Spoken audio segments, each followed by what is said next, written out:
Bonjour, le cabinet AS organise ses podcasts et aujourd'hui nous avons un thème particulièrement intéressant qui est celui des plateformes, de la compliance et de la valorisation des données. Et pour cela, j'ai invité Ève Renaud-Chouraki qui s'occupe du pôle concurrence au sein du cabinet AS Avocat pour que nous en parlions. Alors Ève, ça c'est quelque chose de particulier, les plateformes.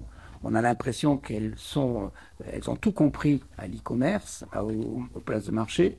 Mais enfin, finalement, il y a quand même un problème, c'est qu'elles ne se rendent pas compte, en tout cas pas toutes, qu'elles ont un pouvoir colossal et considérable et qu'elles ne l'exploitent pas régulièrement. Oui, en fait, d'habitude, on constate que le droit ne va pas aussi vite que l'évolution de l'activité économique.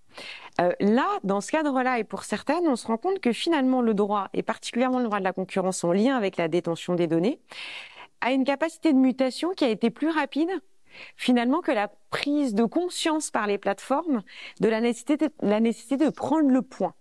Je m'explique. Traditionnellement, sur les données, on pense données personnelles et effectivement le RGPD a été un tsunami et les plateformes et les entreprises de manière générale ont énormément investi sur la compliance de leurs données personnelles.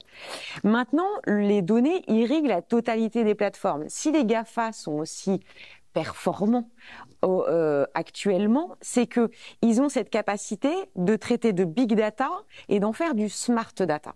Mais pas toutes les plateformes, en fait. Mais pas toutes les plateformes. Et il faut, pour pouvoir passer du big au smart data, il faut être capable, en fait, de pouvoir identifier la donnée, la valoriser et s'assurer qu'elle est traitée et collectée en sécurité.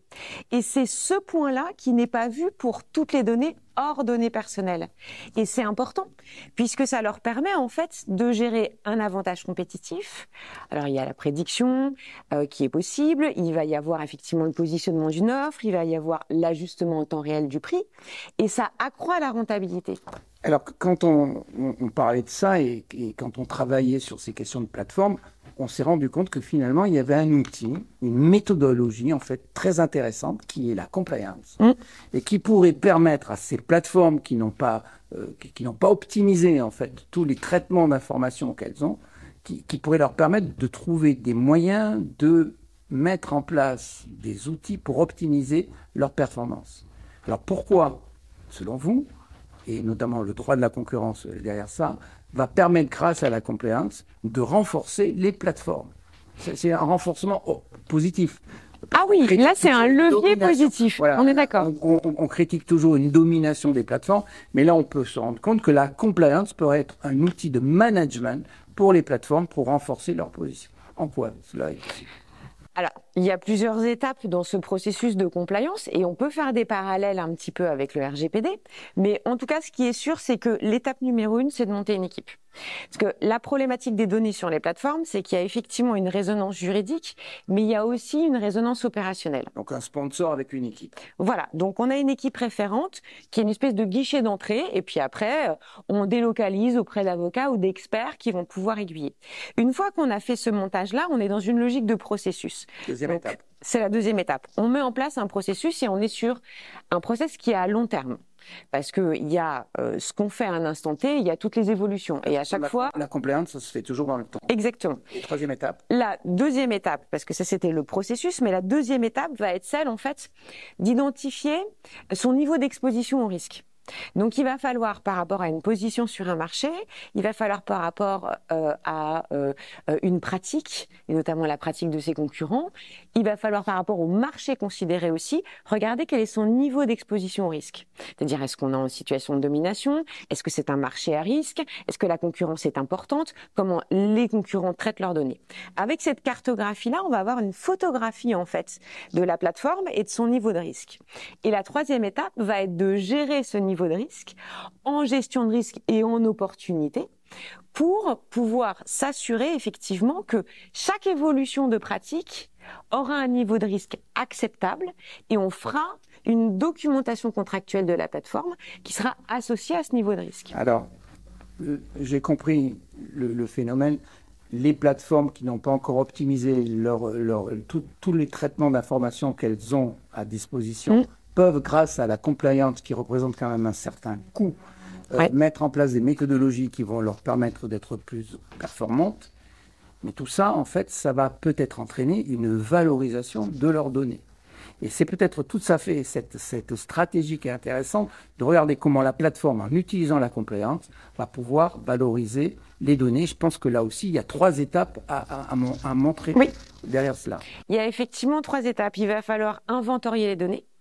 Donc, on va les distribuer dans différents sets de données. Alors là, des sets de données pour le coup au sens juridique. On va mettre les données personnelles d'un côté avec les sous-catégories. Est-ce que c'est de la donnée sensible? Est-ce que c'est de la donnée à risque? On va avoir tout ce qui est données publiques. Alors, au sens public très large, c'est-à-dire est-ce que c'est librement accessible, est-ce que c'est reconstituable en allant chercher une information de manière plus artisanale, ou de la donnée publique au sens open data.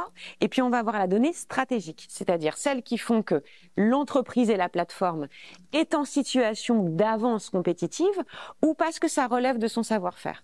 Quand on a identifié dans cette première étape ces différents sets de données, on va s'assurer qu'on collecte, qu'on traite et qu'on utilise ces différents sets de données correctement par rapport à la réglementation qui lui est propre. Oui, on les protège différemment. On les protège différemment. Et la dernière étape, c'est que pour que les données restent effectivement valorisées et qu'elles aient une vraie valeur au sens comme un actif incorporel, des marques, etc. au sein d'une entreprise, on va les sécuriser. C'est-à-dire qu'on va s'assurer qu'elles seront ni volées, ni détournées. Donc ça peut être de la sécurisation informatique au sens effectivement d'une base de données particulièrement, mais ça peut être aussi de la sécurisation contractuelle avec de la protection de savoir-faire, des clauses contractuelles, des accords de non-divulgation et toutes les clauses qu'on a l'habitude de voir dans différents contrats. D'accord, mais alors qui valorise ? Alors ça, c'est un double travail, c'est-à-dire que c'est un travail de coopération entre ceux qui maîtrisent la donnée et qui la connaissent, donc c'est les opérationnels de l'entreprise par rapport justement à leur secteur d'activité. Si vous êtes dans la santé, vous savez que vous avez des données qui vont être un peu plus à risque que dans d'autres domaines.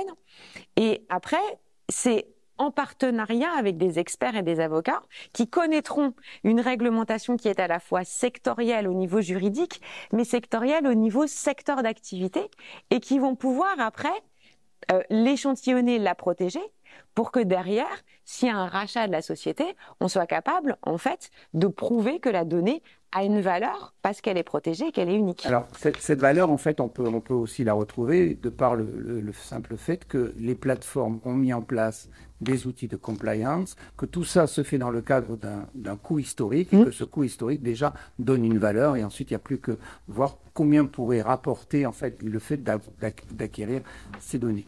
Écoutez, Ève, on voit que le marché des plateformes a encore plein de beaux jours devant lui. Voilà, devant lui. Je vous remercie beaucoup et je donne rendez-vous à tous nos amis à un prochain podcast. Merci. Merci beaucoup. Au revoir.